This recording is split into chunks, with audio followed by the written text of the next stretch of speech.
Hi, I'm Michael Sandler talking about different topics in bankruptcy. Had a person come in yesterday for a consultation, and the first thing that was on her mind was her car. Is she going to be able to keep her car? She doesn't want to list her car. She doesn't want to list her car loan. Well, we went through all the information about her circumstances, and then I explained to her that when you file bankruptcy, you have to list all of your debts and all of your assets. And that included the car and the car loan. Now, she had a friend who filed bankruptcy, and that person lost their car, she tells me, and that was her chief concern because she needed this vehicle to get to work. Most of us only have one vehicle to get to work, and we need it. So I explained to her that once you file bankruptcy, about 5 weeks later, is a meeting with the Chapter 7 trustee, and this is a Chapter 7 case I'm talking about, of course.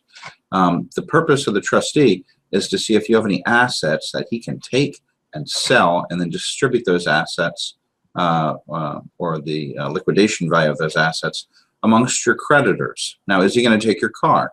It's very rare that the trustee actually takes any of your property, maybe 1 in 20 cases. And it's even more rare that you lose a vehicle. You see, with the person I met with yesterday, she had a newer car, 2015, that she had just gotten this past year.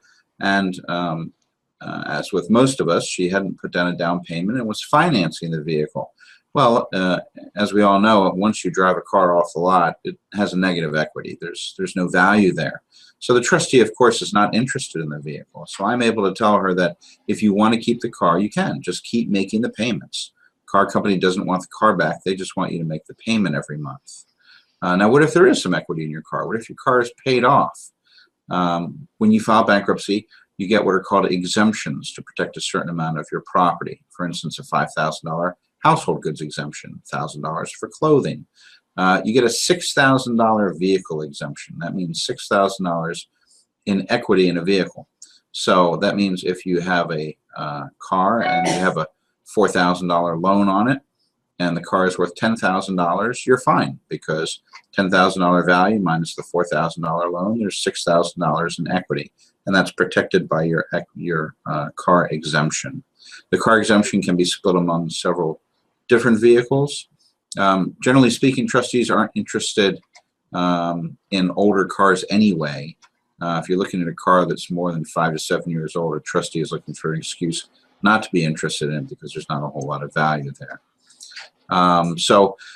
Give me a call if you're worried about your vehicle, as a lot of people are, but it's very rare that you lose your vehicle, and the typical situation is you just keep the car and keep making the payments. If you have any questions about your situation, please give me a call or shoot me an email.